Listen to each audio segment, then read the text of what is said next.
भाई और बहनों, जैसा कि आप जानते हैं, मुझे यहाँ पे खड़े हुए और खाए हुए 4 घंटों से ज़्यादा हो चुके हैं। चूहों ने मेरे पेट में कूद कूद कर हाकार और आक्रमण मचा दिया है। साथ ही साथ भाई और बहनों, मैं आपको ये कहना चाहता हूँ, आप मेरी खातिर नहीं, इस चूहे की खातिर ये भोजन प्रदान करें। हमारा भारत देश अतिथि का देश है। यहाँ पे अतिथि को देव समझना और शत्रु को मित्र समझने का भारतीय दर्शन को दर्शाता है। ये भाई, यहाँ कोई है नहीं, भाषण पे भाषण भाषण भाषण दिए जा रहे हो। समझ गई भाई मेरे, तुमको भूख लगी है, पेट में चूहे कूद रहे हैं। 4 घंटा में तुम हल बैल को सानी पानी दे के आ रहे हो, हल चला के आ रहे हो। लोगों की मन की बात समझ लेना, बहन को भाई की मन की बात समझ लेना, यही सर्वोच्च उद्देश्य रहता है। ये मेरे भारतीय संस्कार के पुरोधा, आप बहुत ही अच्छा वक्ता है, लंबे लंबे भाषण देते हैं। ये बताइए, आपको राजनीति विज्ञान पसंद है क्या? अरे बोलने तो दीजिए। रक्षाबंधन में रक्षा सूत्र बनाकर भाई का महत्व यही रहता है कि बहन को वचन दे, और साथ ही साथ बहन का यही महत्व रहता है कि भाई को मिठाई पे मिठाई खिलाए। यही भारतीय संस्कृति और भारतीय दर्शन को दर्शाता है। समझ गए। अभी 1 मिनट में खाना लाती हूँ। वैसे भाषण तो तुम अच्छी दे लेते हो। आप बोलने भी कहाँ दे रही हैं, हम उसी का तो व्यक्ता कर रहे हैं अपने आप का। अरे आपके चुप होने का मैं वेट कर रही थी कि अभी आप चुप हो तब तो पूछो कि खाना ले आऊं। खाना तो खाएंगे, लेकिन भाषण भी तो जरूरी है। इसके बारे में सही जानकारी लेकर भाषण दोगे तो ज्यादा अच्छा होगा। अपने मंगलम काका बता रहे थे अच्छा कि आज के चौपाल पे आरकेडी महाविद्यालय के राजनीतिक विज्ञान के विभागाध्यक्ष आने वाले हैं। अच्छा। हाँ, डॉक्टर होड़ा प्रसाद यादव। तो उससे हमको क्या फायदा होगा, लाभ क्या है? क्या फायदा होगा, वो तुम्हें सही जानकारी देंगे राजनीतिक विज्ञान पे। तुम जल्दी से खाना मैं लगा देती हूँ, खाना खा के और चौपाल पे आओ। अच्छा। हाँ। तो मतलब इसके रोजगार के बारे में हमको बताएंगे कि इस राजनीतिक विज्ञान से हमके क्या रोजगार मिले? मंगलम काका बता रहे थे राजनीतिक विज्ञान में बहुत अवसर है। अभी खाना लाती हूँ, खा के और तुम आना चौपाल पे, ठीक है? ठीक है, आप चलिए, हम तुरंत खाना खा के तुरंत आते हैं। सर, हमारा भाई है राजीव, वो आपसे मिलने को बहुत इच्छुक था और वो अपने विषय में आपसे कुछ जानना चाहता है कि राजनीतिक विज्ञान है क्या। ये रहा, यही है डॉक्टर निहोरा प्रसाद यादव जी, विभागाध्यक्ष हैं आरकेडी महाविद्यालय। अच्छा, सर के बारे में आप बता रही थी। सर, ऐसा है ना कि राजनीति में भी इच्छुक है और राजनीतिक विज्ञान में अवसर क्या क्या है रोजगार के, इसके बारे में भी हमको जानना था। तो सर, सबसे पहले है कि राजनीतिक विज्ञान है क्या? राजनीतिक विज्ञान में के व्यापक क्षेत्र हैं। पहले राजनीतिक शास्त्र के नाम से जाना जाता था, लेकिन अब राजनीति विज्ञान को साइंस माना गया, इसलिए राजनीति विज्ञान कहा जाता है। इसलिए माना गया कि भारत ही नहीं, दुनिया में व्यक्ति के व्यवहार का अध्ययन अब राजनीति विज्ञान करने लगा, और उसके आधार पर कैलकुलेशन, जिस प्रकार साइंस कैलकुलेशन करता है उसी प्रकार राजनीति विज्ञान भी कैलकुलेशन करके निष्कर्ष पर पहुंचता है। इसीलिए कहा गया है कि अब राजनीति शास्त्र नहीं, राजनीतिक विज्ञान होगा जो साइंस की तरह कैलकुलेशन पर आएगा। सर, आपने जो बताया पहले राजनीतिक शास्त्र था, बाद में ये राजनीतिक विज्ञान हो गया, तो युवाएं इसे पढ़कर या इसे समझकर आगे रोजगार के अवसर कैसे प्राप्त कर सकते हैं, हमें ये बताइए। चूँकि एक ऐसा विषय है जो सामाजिक और आर्थिक के से भी इसका संबंध रहा है, इसमें निहित रहा है। राजनीति विज्ञान से सबसे बड़ी बात कि जो आज जितने IAS, IPS, UPSC, BAP, BPSC जो compete कर रहे हैं, उसमें कहीं न कहीं पॉलिटिकल साइंस की भूमिका अब महत्व अधिक रहता है। जी बिल्कुल सर। कॉलेजों में प्रोफेसर बनना, असिस्टेंट प्रोफेसर बनना, ये तमाम रास्ते खुलते हैं। अ, साथ ही पीएचडी करके रोजगार उत्पन्न करना, शोध करना, फेलोशिप करना, इसके अलावे नए परिवेश में राजनीति विज्ञान में और कई तरह के रोजगार के अवसर निकले हैं। जैसे राजनीतिक विश्लेषण या विश्लेषक के रूप में आज का राजनीति शास्त्र विज्ञान के लोग ही करते हैं।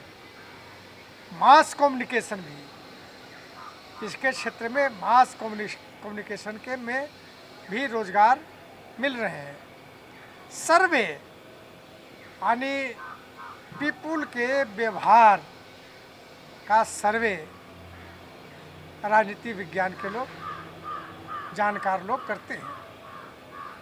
क्योंकि देश ही नहीं, दुनिया में क्या परिवर्तन हुआ है, क्या होने वाला है, यह कोई विश्लेषण या सर्वे कर सकेगा तो राजनीति शास्त्र के विश्लेषक ही कर सकते हैं। जी, आप बता रहे थे कि सर्वे के क्षेत्र में भी राजनीतिक विज्ञान काम करता है, तो उस फील्ड में कैसे काम करता है? सर्वे में इसकी क्या अहम भूमिका होती है? देखिए, अब तो यह भी होना शुरू हो गया है कि पॉलिटिकल पार्टी हैं, वह भी राजनीति विज्ञान के विशेषज्ञ को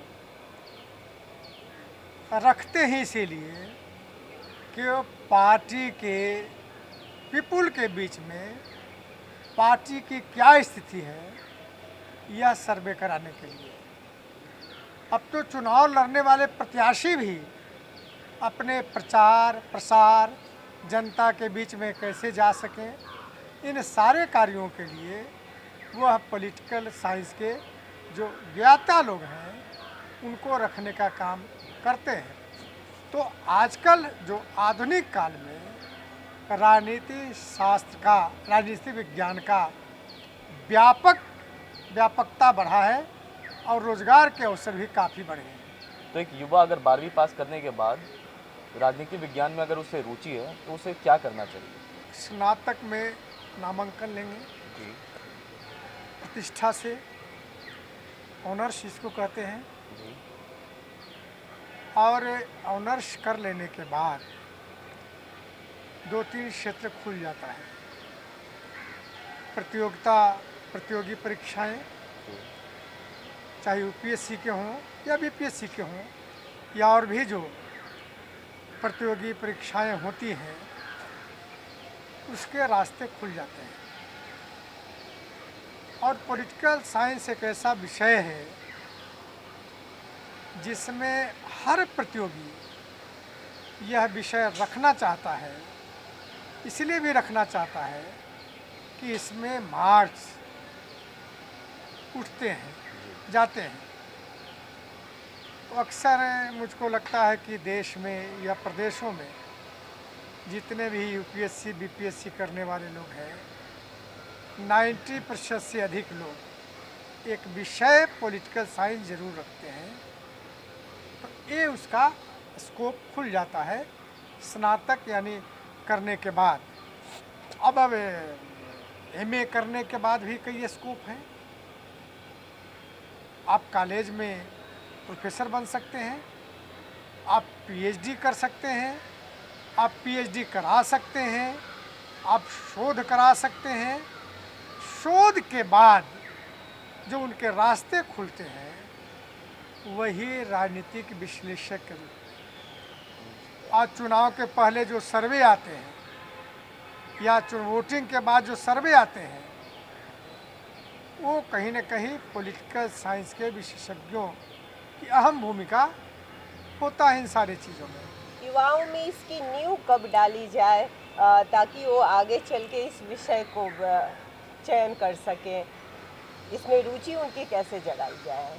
12 में भी ये विषय रखा जाता है, जी लेकिन बच्चों की रुचि और ख़ास करके देश के, मैं तो ये मानता हूँ कि देश के हर बच्चों को पॉलिटिकल साइंस पढ़ना चाहिए। बिल्कुल। इसीलिए भी पढ़ना चाहिए कि रोज़गार के अलावे वह कम से कम अपने देश के संविधान के बारे में जान सके, अपने अधिकार के बारे में जान सके, अपने कर्तव्य के बारे में जान सके, जो सबसे डेमोक्रेसी के लिए महत्वपूर्ण चीज़ है। संविधान, मौलिक राइट्स, ड्यूटीज़ क्या हैं, यह जानकार हर बच्चों को रहना चाहिए। इसीलिए पॉलिटिकल साइंस तो ऐसा विषय है जिसको हर व्यक्ति को पढ़ना चाहिए और जानकारी रखना चाहिए।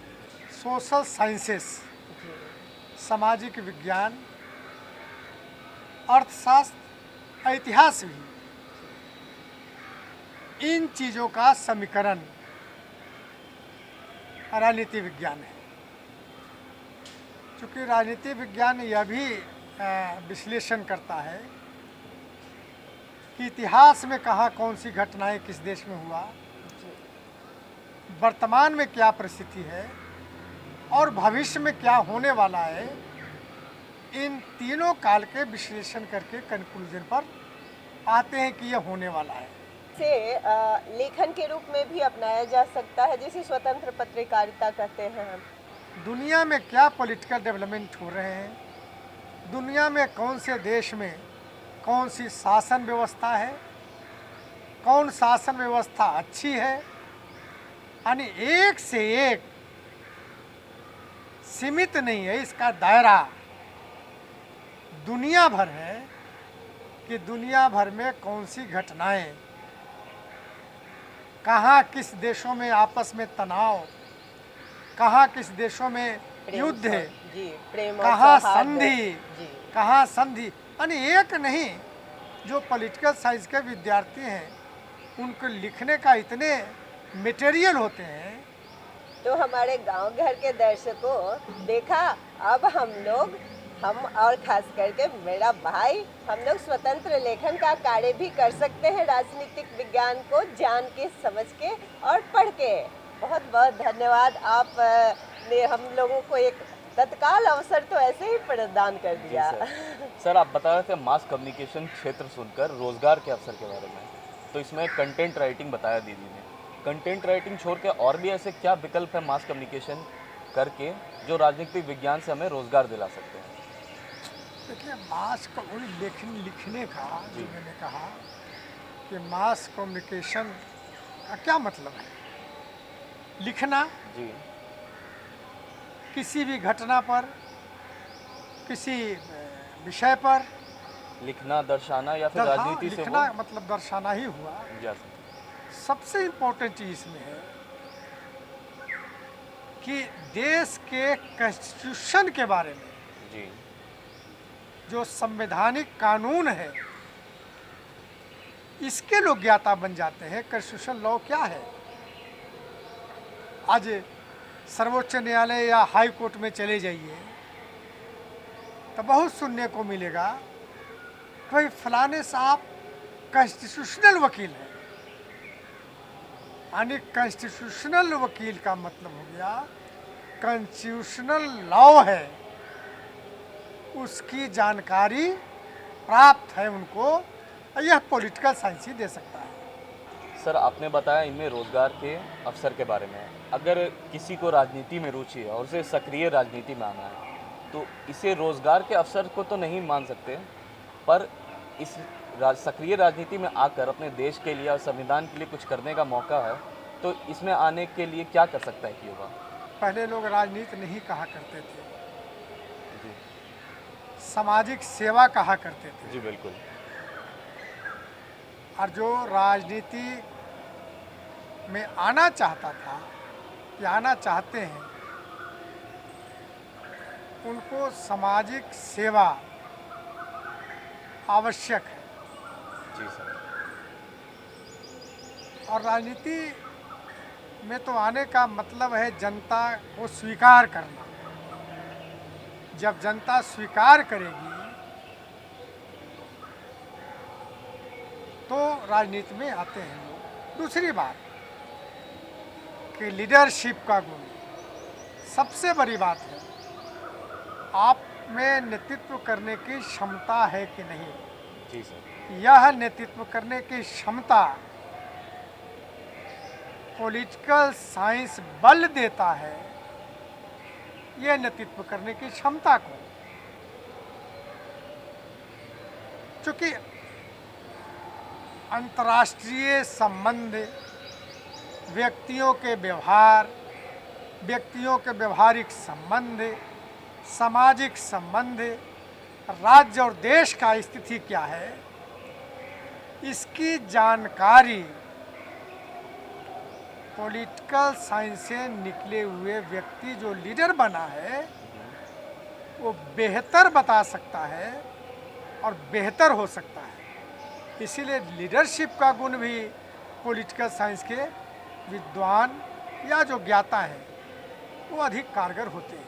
आप ये बताएं सर कि किस तरह से हमारे सभी युवा इसमें भागीदार बने, और ख़ास करके जैसे मान लीजिए कि शिक्षक, व्याख्याता किस तरह से बना जा सकता है, उसके लिए क्या क्या डिग्रियां लेनी होंगी, क्या करना होगा? देखिए, मैं असिस्टेंट प्रोफेसर बनने के लिए उसकी प्रक्रिया देश में बनाए गए हैं और इसका मापदंड यूजीसी ने बनाया है। यूजीसी के मापदंड के अनुसार जो क्वालिफाइड लोग हैं उसको ही सरकार बहाली करती है। खास करके बिहार में तो या अन्य प्रदेशों की क्या प्रक्रिया है, लेकिन बिहार में पब्लिक सर्विस कमीशन से कुछ दिनों तक बहालियां हुई। अब यूनिवर्सिटी सर्विस कमीशन के माध्यम से बहालियां हो रही हैं। इसके लिए शैक्षणिक योग्यता क्या होगी? शैक्षणिक योग्यता तो एमए करना आवश्यक है। जी। 52.5 अब तो 55% हो गया। जी। मार्क्स उस विषय में आवश्यक है। पीएचडी करना आवश्यक है। नेट करना आवश्यक है। ये सब सारे क्वालिफिकेशंस हैं। सर, आप यहाँ पे आए और हमें राजनीतिक विज्ञान के बारे में इतनी सरल और इतनी अच्छी तरीके से जानकारी दी, इसका बहुत बहुत धन्यवाद। जाते आते हमारे दर्शकों के लिए कोई संदेश? मैं तो ये कहूँगा कि देश को सही दिशा देने के लिए राजनीति विज्ञान का अध्ययन हर नागरिक को करना चाहिए। अपने अधिकार, संविधान और कर्तव्य की जानकारी के लिए देश के हर नागरिकों का राजनीति विज्ञान का अध्ययन करना चाहिए। बहुत बहुत धन्यवाद। आपने इतनी अच्छी बातें बताई। एक सुशिक्षित व्यक्ति ही सुसंस्कारित हो सकता है और देश को तरक्की के रास्ते पर ले जा सकता है। आज हम सभी ने जाना गांव घर कार्यक्रम में देश में राजनीतिक विज्ञान का क्या अहम रोल है। तो दर्शकों, यदि आपके मन में कोई सुझाव या प्रश्न है तो लिखें हमें इस पते पर। हमारा पता है कार्यक्रम गांव घर, निदेशक दूरदर्शन केंद्र पटना, फेजर रोड 8,01,000। साथ ही साथ हमारा ईमेल आईडी है director@gmail.com। तो अब हम लेते हैं विदा और आप देखिए ये खूबसूरत लोग। तब तक के लिए नमस्कार।